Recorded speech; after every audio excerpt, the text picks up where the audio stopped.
karena negara ini digagas oleh sekolah kedokteran Jawa, namanya sekolah Sofia. Yang terakhir menjadi sekolah Fakultas Kedokteran UI. Apakah metodologi kedokteran itu memang bisa diterapkan pada kondisi masyarakat, terutama Deli Serdang pada saat ini, Bang? Kita ingin sampaikan bahwa dalam perencanaan wilayah pembangunan kota dan desa, kata kuncinya cuma satu, yaitu kesehatan. Terkait dokter Aci Deli Serdang yang mau maju di Bupati Deli Serdang, Aci itu kan singkatan Aku Cinta Indonesia. Aku Cinta Indonesia.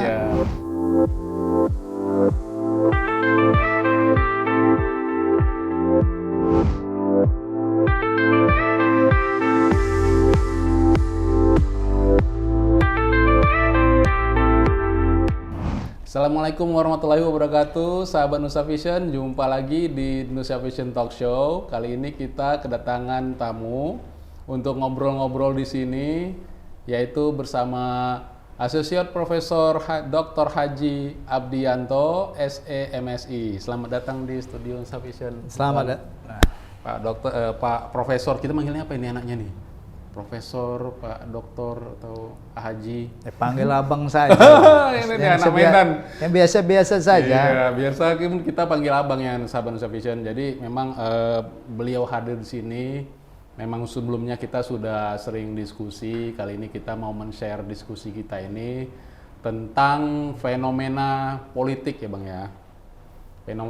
Fenomena politik kita ini lagi seru karena terutama di Kabupaten Deli Serdang itu akan ada dokter yang akan ikut berkompetisi di Pilkada Deli Serdang. Dokter spesialis loh, bukan sekedar dokter yang ikut ormas, memang kerjanya di organisasi. Enggak, ini memang dokter spesialis yang juga kepala dinas kesehatan, masih praktek ya Bang ya, gitu. Nah sekarang pertanyaannya Bang, Abang juga dosen pasca sarjana jurusan perencanaan pembangunan wilayah kota dan desa ya Bang ya. Jadi memang beliau ini sudah tepat sekali kita hadirkan di sini, dan juga Abang pun pernah menjadi anggota legislatif di Deli Serdang ya Bang. Ya. 2 periode ya. Jadi betul-betul yang kita hadirkan di sini untuk sharing gagasan dan diskusi ini yang memang yang benar-benar memahami kondisi Deli Serdang begitu. Jadi Bang jangan kita agak santai Bang, nggak apa-apa ya Bang. Ini ada kopi Bang, awak air putih aja gitu. Boleh dicicipin biar. Silakan Bang. Silakan Bang. Gitu. Kita memang akan menggali menggali lebih jauh tentang bagaimana sebenarnya peran dokter dalam perpolitikan di Indonesia, Bang? Pasti Abang punya kisah yang bisa di-share sama kita. Silakan, Bang. Terima kasih, Bang Yasir yang ganteng. Iya dong. Dan amin. Para pemirsa, sahabat Nusa Vision dimanapun berada. Iya. Bang Yasir ini ganteng, pandai pula dia mengundang saya kemari. Iya. Terima kasih atas undangannya. Iya, Bang. Terkait dengan pertanyaan tadi, ya kita sangat apresiasi karena negara ini digagas oleh sekolah kedokteran Jawa, namanya sekolah Sofia. Yang terakhir menjadi sekolah Fakultas Kedokteran UI. Okay. Di sana berdiri Budi Utomo, ya. Dan dokter-dokter, Dokter Wahidin, iya. Dokter Sutomo. Itu memang dokter ya, bukan dokter ya, dokter medis Dokter medis. Dokter medis. Mereka yang punya gagasan ide macam mana memikirkan menaikkan harkat martabat pribumi yang terakhir menjadi bangsa Indonesia itu. Oke, berarti memang pergerakan nasional memang digagas sama dokter-dokter. Dokter pertama dimikirkan. Iya. Dimulai dengan ketika itu ya penyakit malaria, penyakit kusta. Ya, dokter-dokter kulit putih tidak mau menangani itu. Oh, oke. Jadi harus mau tidak mau. Setelah pribumi-pribumi ini disekolahkan, mereka menangani penyakit malaria, kusta, TBC. Akhirnya timbul, kok kita jadi bangsa yang di level terendah di tanah air sendiri. Timbullah gagasan. Nasionalismenya. Nasionalisme ingin mengangkat harkat martabat bangsa Indonesia. Itulah maka diperingati hari berdirinya Budi Utomo itu 10 Mei menjadi hari kebangkitan nasional. Jadi dokter-dokter yang membangun bangsa ini, bangsa Indonesia ini. Iya, Bang. Nah, inilah. Kemudian juga di BPUPKI, Bang ya. Wah, itu Dr. Rajiman. Dia ketua BPUPKI, pimpinan sidang. Pimpinan sidang BPUPKI. Nah, jadi seorang dokter aja bisa menciptakan pimpinan sidang yang kolektif dari berbagai latar belakang ilmu, tokoh masyarakat, ormas ketika itu. Dan bisa menghasilkan keputusan yang luar biasa. Iya. Ajas negara Pancasila. Oke. Kemudian Undang-Undang Dasar 45, batang tubuh dan penjelasannya. Oke. Kan ini sebuah kemampuan para dokter. Dokter. Juga di Sumatera Utara, Bang ya. Awal-awal Indonesia merdeka, dinamika sosial kemasyarakatan dan politik, leadership ketika itu. Di Sumatera Utara ada namanya Dokter Pringadi. Ya. Dokter Pringadi. Rumah sakit Pringadi aku lahir situ, Bang. Wow ya. Iya. Kok hampir sama kita. Beda ruangan kali ya. Dan beliau adalah dokter pribumi pertama yang jadi DPR di Kota Medan di zaman kolonial. Oke. Kemudian ada gubernur wali negara Dr. Mansur, Bang. Wali negara Dr. Mansur, Sumatera Timur. Dokter itu semua. Dokter. Dan dia mendirikan rumah sakit Pringadi, mendirikan fakultas kedokteran USU. Dan cikal bakal menjadi Universitas Sumatera Utara. Di Presiden Tapanuli, di Sibolga sana ada Dokter F.L. Tobing. Lumban Tobing. Nah, itu dokter juga. Itu pun dokter. Betul. Jadi kita punya historis berdiri negara ini atas keprihatinan berpikirnya para dokter-dokter. Iya. Nah, kemudian kalau kita melihat lagi yang lebih dekat, ada kepala daerah di kawasan Kota Tanjung Balai, Dr. Sutrisno SPOG. SPOG pula tuh ya. Dan dia berhasil dari dokter praktek, populer, rakyat senang, lalu dipilih jadi wali kota Tanjung Balai. Di zaman dia, Kota Tanjung Balai sangat berkemajuan. Kemudian kalau kita mundur lagi sedikit agak ke ASEAN, coba bayangkanlah seorang Dokter Mahathir Muhammad belajar Perdana Menteri Malaysia itu. Kedokteran, dia gunakan ilmu kedokteran dalam menganalisis, dia praktek, melayani masyarakat, rakyat sangat populer. Akhirnya dicalonkan UMNO di parlemen. Kemudian jadi Perdana Menteri. 20 tahun lebih, Bang. 20 tahun dia belajar sama Indonesia, buat MOU sama Indonesia. Disekolahkan iya. Guru-gurunya ke Indonesia. Iya, benar. Setelah itu terbalik orang Indonesia yang belajar di Malaysia. Iya. Dokter-dokternya sampai sekarang belajar di Indonesia, di USU. Dan orang Indonesia berobatnya ke Malaysia. Jadi leadership seorang dokter itu luar biasa. Kalau kita merujuk kepada Mahathir Muhammad. Bahkan di usia 92 tahun diminta lagi rakyatnya untuk tampil menjadi Perdana Menteri. Nah, ini kan menggairahkan para dokter dalam konteks bernegara, berpolitik. Pandangan saya itu. Pada kondisi sekarang ini apakah masih tetap relevan, Bang? Artinya apakah memang seorang dokter itu mempunyai pemahaman tentang perencanaan pengembangan wilayah, mengatasi problematika sosial masyarakat, Ya, kalau ataupun apa namanya politik. Nah, itu gimana, Bang? kalau merujuk kepada filosofinya, kalau kita masih anak-anak dulu di SD ya, ketika ditanya sama guru, apa cita-citanya? Teman-teman kita itu yang, saya ingin jadi dokter. Terus kenapa jadi dokter? Ingin mengobati nenek yang sakit, ngobati mama, papa, bapak, ayah, kan ibu, saudara, punya cita-cita yang mulia. Iya. Jadi orang-orang yang sekolah dokter itu di awal itu, kalau memang dari diri mereka, itu punya spirit yang mulia.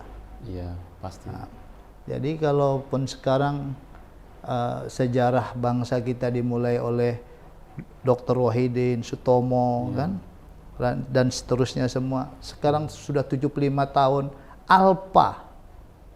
Masyarakat Indonesia alpa peran dokter dalam pemerintahan. Alpa. Lupa. Padahal di kawasan ASEAN, leadership yang paling hebat itu Dr. Mahathir Mohamad. Iya. Bahkan di dunia. Sudah berhenti 92 tahun diminta lagi. Kan luar biasa itu. Jadi ya, pandangan saya mereka itu punya pola pikir, pola tindak. Pola tindak. Nah, pendidikan kedokteran itu kan cukup disiplin. Iya, ada keras. Banyak disiplin ilmu di situ. Pendidikannya cukup disiplin, keras, ada level senioritas, ada dosen-dosen yang sangat killer, tidak bisa ditawar-tawar, kalau nggak bisa lulus ya nggak lulus. Jadi udah digembleng bener ya, Bang? Iya, jadi kalau salah-salah memahami patologisnya, ini penyakit apa, salah penanganannya, akhirnya malpraktek bisa masuk pidana. Iya. Jadi mereka sudah diajari satu pola pikir yang baik gitu. Apalagi di konteks sosial masyarakat, tidak sesulit seperti dokter, pakai laboratorium dan seterusnya. Iya. Kalau apakah metodologi kedokteran itu memang bisa diterapkan pada kondisi masyarakat, terutama Deli Serdang pada saat ini, Bang? Ya, kalau kita melihat tipologi wilayah Deli Serdang ini, ada pinggiran laut, ya, pantai. Iya, luas sekali, Bang, Deli Serdang. Ada dataran rendah, ada dataran tinggi, ada desa hutan pegunungan, ada desa perkebunan, ada desa urban, ada desa perkotaan. Iya. Jadi tata kelolanya ada kota, ada desa, ada pinggir laut, ada gunung, ada perkebunan, ada perkampungan. Iya. Sangat mix ya, campur. Nah, kemudian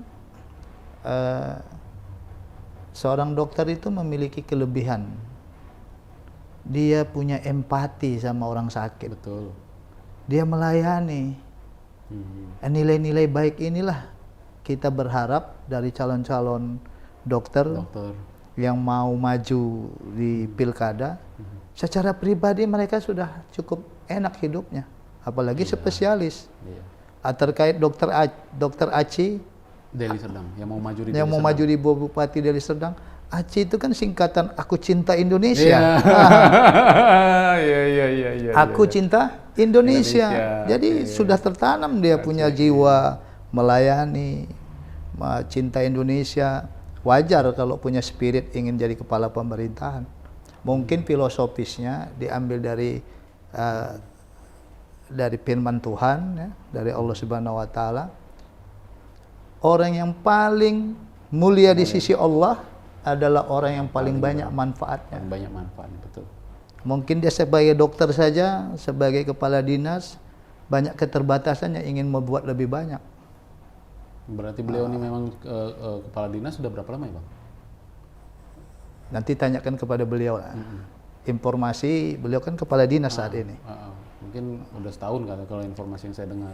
Ya, sebelumnya juga di rumah sakit daerah sebagai direktur apa wakil direktur. Ya. Artinya memang beliau sudah mengerti birokrasi gitu. Ya, dia memang PNS, tapi lihat dia jadi dokter di rumah sakit Columbia internasional. Artinya dia ini bukan dokter yang umum biasa-biasa kan, di rumah sakit internasional kan itu.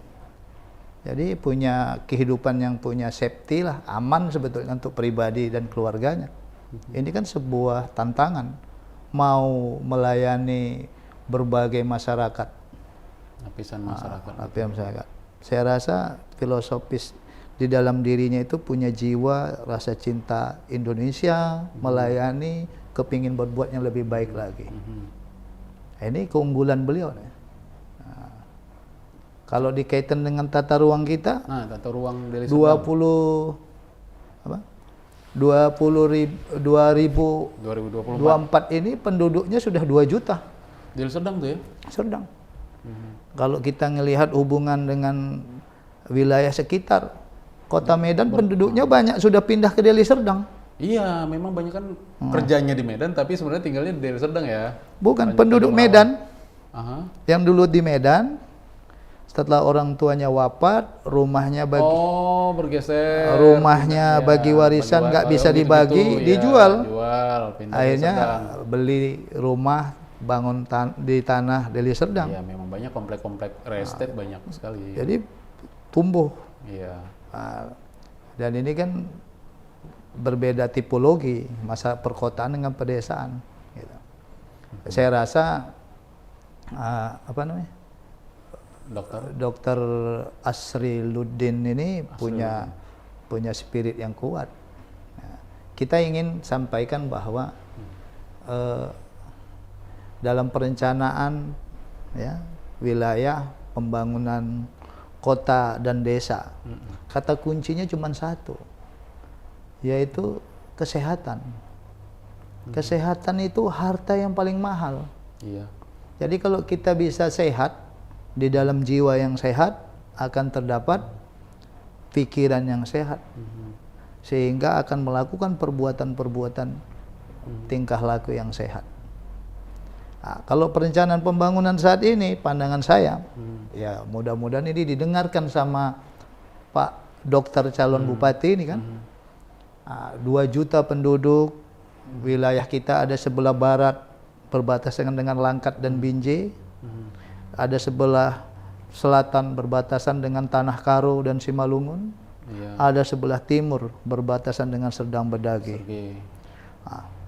Ada yang 100 km melintasi kota Medan baru sampai di ibu kota Lubuk Pakam. Perlu itu di tandem di Amparan Perak sana, rumah sakit daerah, apakah tipe D, apa tipe C gitu. Begitu juga mungkin di Talun Kenas atau Bangun Purba, atau di Patumba, rumah sakit daerah juga. Perlu juga di kawasan Percut atau Sampali, karena populasi yang cukup besar. Belajar dari itu, kita salut sama cara berpikir Mahathir. Dokter-dokternya disekolahkan ke Indonesia, guru-gurunya disekolahkan ke Indonesia, dan terakhir orang Indonesianya bersekolah di Malaysia, pasien-pasiennya berobat ke Malaysia.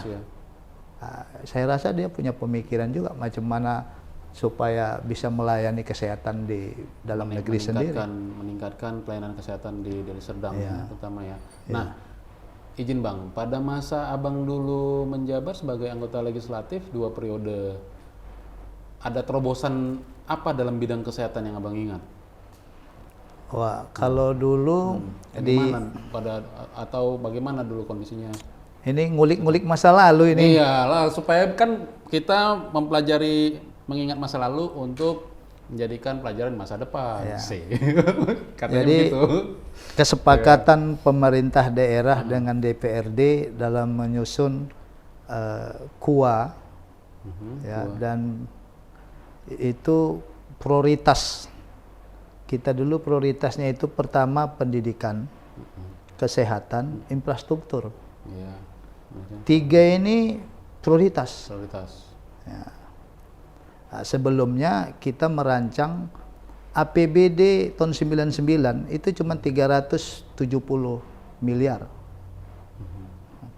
Dengan luas wilayah Deli Serdang, di dalamnya ada 2 kota, Medan dan Tebing Tinggi. Waktu itu masih Tebing Tinggi masih. Serdang Bedage belum kita mekarkan. Oh iya. Betul, jadi, waduh berat sekali anggaran jalan kabupaten berapa ribu kilometer. fasilitas pendidikan, waduh sedih lah. SD kita lantainya berlubang, plafonnya berlubang, dindingnya berlubang, rumah dinas guru dan penjaga sekolah tidak ada. Mohon maaf, hewan, babi, unggas, anjing berkeliaran. Tidak ada pagar, anak-anak sekolah pipisnya di tembok, di pohon. Wah, sangat memprihatinkan.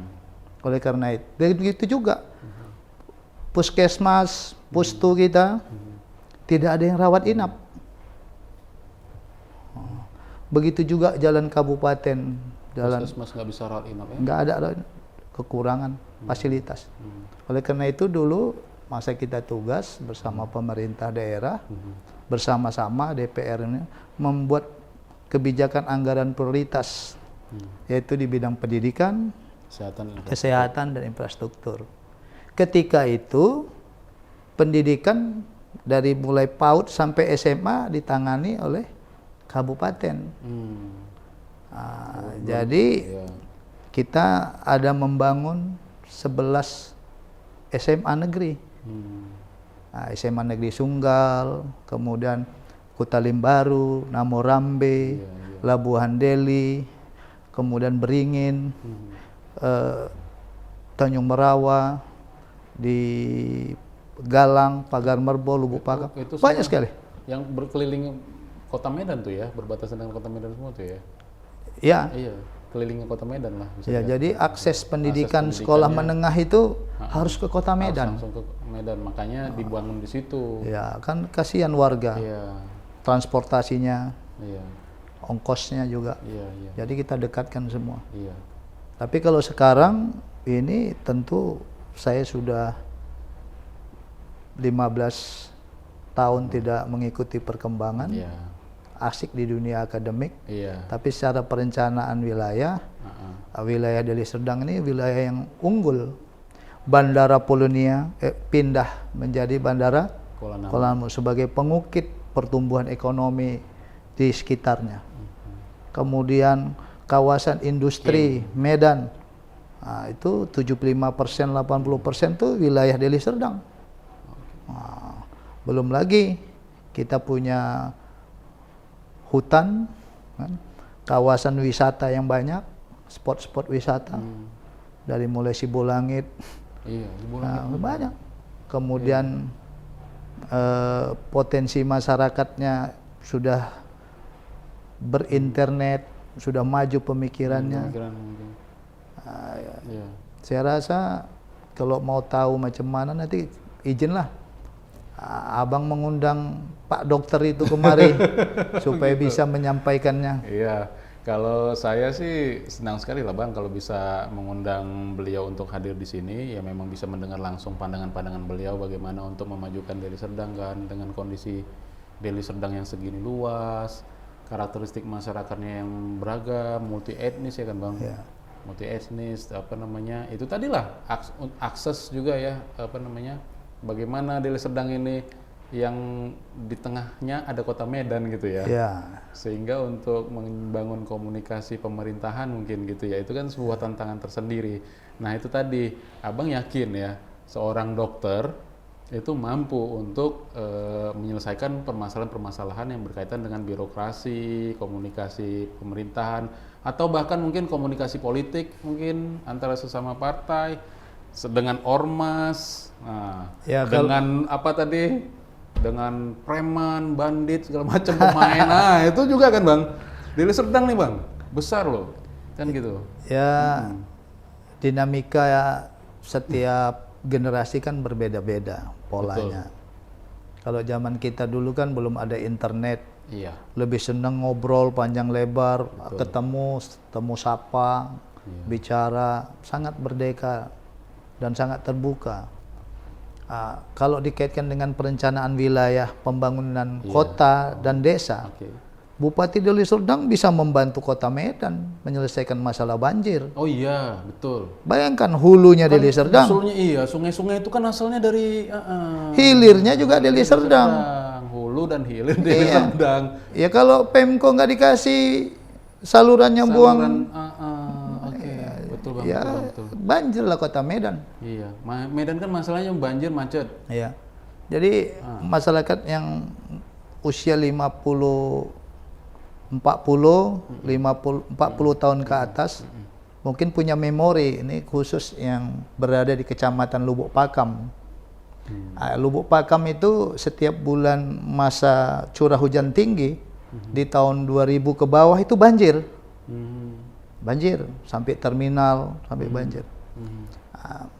Waktu itu kita tidak punya anggaran yang banyak, tapi dengan kreativitas daerah, kerjasama antara rakyat, pengusaha dan pemerintah, kita bisa menginisiasi perluas. Kita hitung curah hujan, berapa volumenya, saluran sungai, kemudian pembuangannya. Ternyata masyarakat pas banjir itu kita datangi, mereka mau memberi tanahnya untuk dikorek, dilebarkan, tidak minta ganti rugi. Pohon-pohonnya, ternaknya, bangunannya supaya dimundurkan. Alhamdulillah, udah 20 tahun lebih, Lubuk Pakam nggak pernah banjir lagi. Ya. Dan itu tidak pakai dana APBN dan APBD. Itu di masa Abang ya sebagai anggota legislatif ya? Iya, ketika itu ya responsif kerjasama waktu itu Kepala Dinas Pengairan Insinyur Darwin Julat. Telepon komunikasi, yuk kita turun. Karena spirit reformasi ingin membuat yang terbaik kan. Iya. Mudah semua. Mudah. Gitu, Itikat reformasi itu tadi ya. Untuk apalagi ini dokter dari kecil memang punya jiwa mulia, ingin melayani gitu. itu Bang di Pirngadi itu Bang, di pintu masuk itu ada tulisan tuh I Grotis Salus Lex Supremas. Bahasa Latin tuh kan, artinya menolong, mengobati orang adalah perbuatan yang paling mulia. Gitu. Luar biasa. Gitu. Spirit. Nah, lahir situ tahu jadi. Berarti waktu lahir udah bisa membaca ya. Jangan-jangan bidannya bidan Sundari. Oh iya, Ibu Sun ya. Memangnya anakku Bang, bukan aku lah. Anakku Ibu Sun memang bidannya. Ya, bidan Sundari itu bidan populer di zaman itu. Sekarang udah punya rumah sakit di bisa buat rumah sakit. Itulah kemanfaatnya lebih bagus. Orang-orang mulia, orang-orang melayani betul, tidak berpikir menumpuk harta kekayaan, solusi akhirnya banyak manfaat lebih bagus dia buat. Jadi kebetulan Bang sebenarnya ayah saya pun dokter. Waduh. Iya, adik saya 2 orang juga dokter. Yang saya nomor 2. Adik saya nomor 3 itu spesialis anestesi. Adik saya yang paling kecil perempuan obgyn. Suaminya dokter anak. Jadi makanya sebenarnya saya sangat mendukung Bang sebenarnya. Tapi ini terlepas Nusa Vision tidak berpolitik sebenarnya Bang. Cuma kan kalau saya melihat memang dokter mampu sebenarnya untuk memahami dulu lah ya, mampu untuk memahami permasalahan sebuah wilayah, baik itu mau dari segi kesehatan pasti ya kan, segi birokrasi, kemudian infrastruktur, pendidikan, mampu sebenarnya Bang. Karena itu tadi kan dokter ini kan punya kemampuan metodologi ya. Dokter itu kan sudah punya frame berpikir yang benar gitu, pola pikir, pola tindak gitu. Dan keluasan hatinya melayani. Iya. Bayangkan orang sakit kan bisa menular sama dokter, tapi mereka berani melayani. Iya, benar. Itu kita yang tidak dokter, orang sakit jauh kita, dia mau datang. Apalagi ini urusan sosial kemasyarakatan, yang jauh daripada penyakit beresiko aja berani mereka. Iya. Ini satu kemuliaan. Kalau berikutnya saya pandang, beliau ini kan punya kapasitas yang berbeda ya. Selain dia PNS, sudah tahu dia. Jadi pola pikir dokter itu, dia tidak percaya sepenuhnya sama stafnya. Stafnya itu adalah pembantu dia. Banyak sekarang leadership terbalik. Stafnya yang mengatur dia. Karena apa? Dia tidak tahu, sehingga stafnya yang mengatur.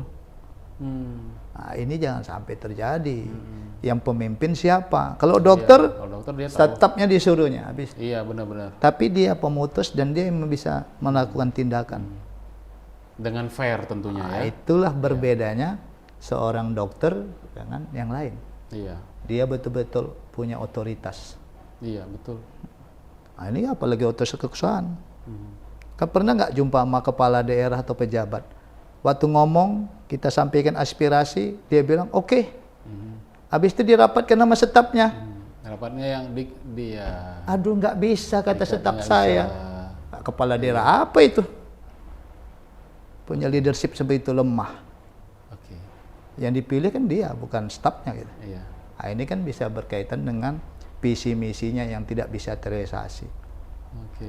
Tapi sahabat Nusa Fashion, kita pastikan para dokter ini mau tampil. Nah, masyarakat juga buka frame berpikirnya, jangan frame tertutupin.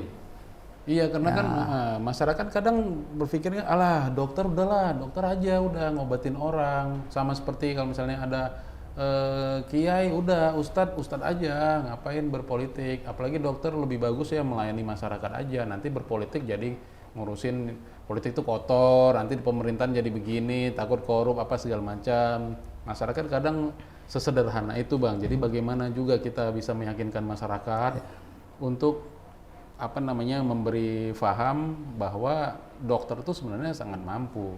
Jadi itu lebih seru lagi. Iya. Sedang masalah korupsi, gratifikasi, penyalahgunaan wewenang, itu kan ilmu sosial politiknya kan, hukum, tata kelola pemerintahan. Hukum kedokteran itu dia steril dulu, menangani masalah ya penyakit, dia tahu juga safety, sterilisasi, setelah penanganan dia bisa juga steril.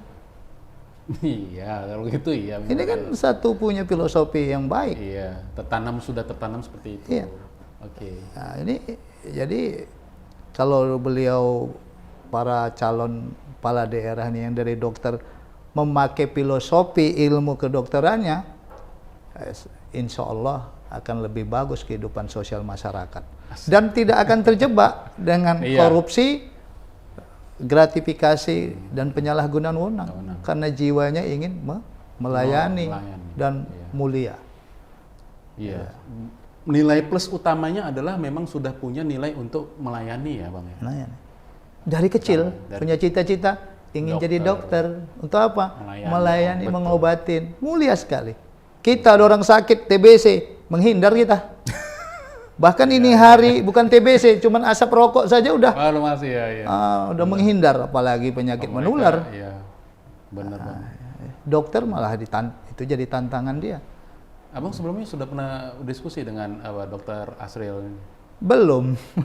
Mohon maaf, saya belum pernah berdiskusi dengan beliau gitu ya. Tapi saran saya sama host, undanglah beliau, biar bisa membuka apa rencananya, visi misinya, biar kita bisa sebagai masyarakat Deli Serdang, kita punya berbagai pilihan pandangan, seperti ini, sehingga kita bisa punya rekomendasi yang baik gitu. Kalau saya senang sekali lah Bang kalau memang bisa beliau hadir berdiskusi dengan kita untuk menceritakan gagasan, pokok-pokok pikirannya, bagaimana untuk membangun Deli Serdang lebih baik. Itu kan untuk bisa di-sharing, kemudian menjadi pengetahuan untuk sahabat Nusa Fashion kan, bahwa ya kita memang layak untuk mendapatkan manfaat dari pemimpin yang betul-betul peduli sama wilayah kita, terutama Deli Serdang gitu kan Bang. Tinggal di Deli Serdang juga kan? Hampir Bang, pinggiran hampir sedikit lagi Deli Serdang memang. Di mana itu? Ya, kalau saya di sini Bang, dekat Setiabudi. Itu Sunggal. Ntar lagi kan Deli Serdang. Daerah banjir. Hulunya dari Pencur Batu, sungai-sungai kecilnya pada ditutup, akhirnya banjir lah. Padahal pembuangannya ke Deli Serdang lagi. Deli Serdang lagi ya. Datangnya air dari Deli Serdang, buangnya Deli Serdang. Tapi Medan banyak dana, malah banjir bertambah. Nah, ini kan koreksi dalam perencanaan wilayah pembangunan kota dan pedesaan. Nah, satu spesifik pemerintahan di Deli Serdang. Ada kelurahan, ada desa. Oh gitu pula ya? Iya. Nah, jadi perkotaan pemerintahannya kelurahan. Seperti di Lubuk Pakam, Ada 2 kelurahan, di Deli Tua ada kelurahan. Oh gitu. Nah, yang sudah padat-padat jadi kelurahan. Jadi kelurahan. Oke. Lainnya ada desa. Tapi hari ini saya seminggu yang lalu ya, Bang, di daerah perbatasan. Kampung saya Kampung Lalang. Zaman dulu namanya Kampung Lalang. Setelah merdeka, kemudian ada perkembangan, Kota Medan ngambil perluasan sampai jembatan Kampung Lalang. Iya. Jadi Kampung Lalang terbelah 2. Oh gitu. 1 kelurahan Lalang, 1 desa Lalang. Saya lihat, wah, kantor lurah Lalang jelek sekali, parkir tak ada. Ayolah. Aulanya pun padahal kelurahan, kota metropolitan. Desa Lalang, aulanya besar, cantik, parkirnya, sebelahnya masjid besar. Artinya, belum tentu desa lebih jelek daripada kelurahan. Justru pemerintahan desa saat ini bagus. Oke. Nah, karena mungkin ada dana dan desa. Nah, boleh nanti cek. Iya. Nah, oke, Bang. Jadi masyarakat Deli Serdang bangga jadi warga desa, masyarakat Deli Serdang. Oke. Nah. Jadi Bang, kalau seandainya Abang berkesempatan untuk diskusi sama Dr. Asril, Dr. Aci ini tadi, apa yang mau Abang sampaikan, Bang? Ya, saya kepingin tahu dulu lah apa yang ingin dia buat di Deli Serdang. Ya, kita sebagai masyarakat, orang-orang yang punya cita mulia, ingin berkemanfaatan, kan, kita support lah. Iya. Nah, kalau saya setelah mengetahui visi misi, langkah-langkah konkret ke depan dengan perhitungan-perhitungan yang terukur, ya, kemudian tata kelola administratif, jangan sampai ada pelanggaran, juga jangan sampai juga ada temuan-temuan lebih bayar, ya. Nah, ini kan jadi problem baru gitu. Jadi dari segi perencanaan wilayah, saya sangat berharap wilayah Deli Serdang ini bisa lebih ditata. Bayangkan masyarakat Medan pindah ke Deli Serdang, itu kawasan namanya Sungai Beraskata. Di mana itu? Ya, Sunggal sebelah kanan. Oke. Itu Sungai Beraskata, penghasil swasembada beras. Sekarang sudah jadi perumahan Rorinata 1 sampai 11. Jadi sawah habis. Jadi perumahan. Penghuninya orang Medan. Orang dari Medan. Mayoritas. Jadi ini juga harus ditata. Janganlah kawasan produktif, bisa terukur, terkendali, kan itu. Sehingga menopang kebijakan pusat dalam rangka swasembada beras, gitu. Supaya mengurangi import beras, gitu. Keren, Bang. Ya, jadi kalau kepala-kepala daerah bisa sinkronisasi, gitu kan. Kemudian tadi misalnya banjir, Medan bisa sinkronisasi. Ya. Nggak bisa ego daerah masing-masing. Contoh pintu tol Bandar Selamat. Dari 20 tahun yang lalu sampai saat ini hujan banjir. Itu kan tinggal nyebrang sedikit aja Deli Serdang. Iya. Kenapa tidak kerjasama? Itu kan. Itu kita sudut pandang masyarakat. Masyarakat tidak tahu itu Medan Deli Serdang. Taunya banjir. Iya kan? Betul, Bang. Iyalah, mudah-mudahan kita betul-betul bisa dikasih kesempatan ya, berkesempatan untuk bisa ngobrol dengan beliau, ya, Bang. Ya. Nah, saya sih pengen sekali mendapatkan pencerahan dari calon-calon pemimpin selain Deli Serdang, mungkin dari wilayah-wilayah lain. Nanti juga saya sebenarnya sangat ingin sekali mendapatkan pencerahan supaya bisa di-sharing ke kawan-kawan Nusa Vision, sahabat Nusa Vision semua gitu, Bang. Ya, saya terima kasih lah nih diundang kemari. Saya yang berterima kasih, Bang. Ya, kita sama-sama nanti mudah-mudahan calon bupati yang dokter ini mau hadir. Ya. Karena masyarakat sudah sudah lupa peran dokter dalam pemerintahan. Ternyata negara ini digagas oleh para dokter. Itu ya. Harus kawan-kawan sahabat Nusa Vision itu harus ingat itu. Ternyata memang bangsa ini digagas oleh para dokter medis gitu ya. Benar Bang. Iyalah, mudah-mudahan bisa berjalan semuanya. Mudah-mudahan dimudahkan segala urusan dan kita bisa berdiskusi dengan beliau langsung. Jadi terima kasih Bang sekali lagi sudah hadir di Nusa Vision Talk Show. Nanti kita sambung lagi untuk membahas hal-hal lain, dan itu tadi kita tunggu kalau seandainya memang kita bisa menyebarluaskan visi misi gagasan dan ide-ide Dr. Aci di Deli Serdang. Aku cinta Indonesia. Oke, terima kasih sahabat Nusa Vision. Itu tadi ngobrol santai kita dengan Abang Associate Profesor Dr. Haji Abdianto, SE MSI, yang juga merupakan dosen pasca sarjana perencanaan wilayah pembangunan kota dan desa. Jadi kita tunggu bincang-bincang selanjutnya. Assalamualaikum warahmatullahi wabarakatuh. Waalaikumsalam warahmatullahi wabarakatuh.